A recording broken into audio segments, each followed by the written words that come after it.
Hi guys, in my last video I had talked about having nightmares and anxiety and praying about God taking these nightmares away, and I'm gonna explain the dream that I did have.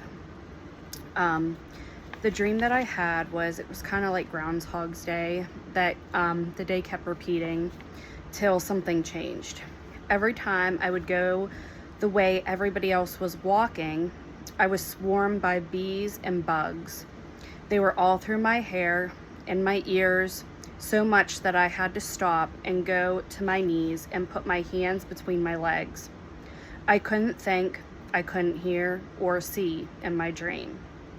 In Matthew 13, the disciples asked Jesus why he speaks in parables.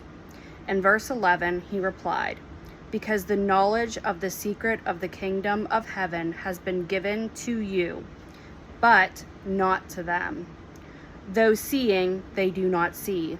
Through hearing, they do not hear, and they do not understand. In them is fulfilled the prophecy of Isaiah. You will be ever hearing, but never understanding. You will be ever seeing, but never perceiving.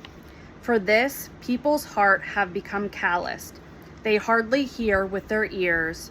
They have closed their eyes, otherwise they might see with their eyes, hear with their ears, understand with their heart, and turn, and I would heal them." The way of the world does not hear or see the gospel of God, even though they might see miracles performed or might hear the gospel, they do not understand. Once I was back to the beginning of the dream, I started to go the other direction, against the others, against the grain. Something different happened. No bugs swarmed me, and even though it was the least desired path, I could hear, I could see, and I could speak clearly. And verse 16 says, "But blessed are your eyes because they see, and your ears because they hear. For truly I tell you, many prophets and righteous people longed to see what you see, but did not see it, and to hear what you hear, but did not hear it."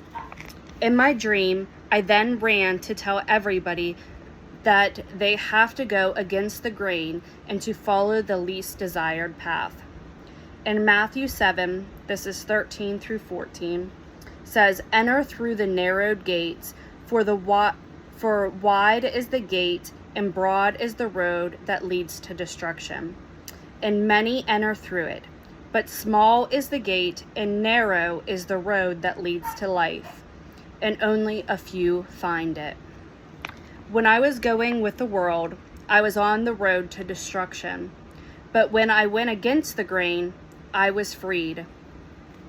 But not everybody follows that path that I took.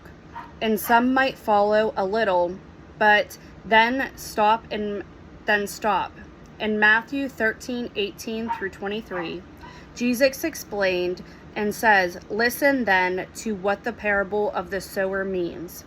When anyone hears the message about the kingdom and does not understand it, the evil one comes and snatches away what was sown in their heart. Then is the seed sown along the path. The seed falls on rocky grounds," referring to someone who hears the word and at once receives it with joy. "But since they do not have roots, they last only a short time. When trouble is protection comes because of the world, they quickly fall away.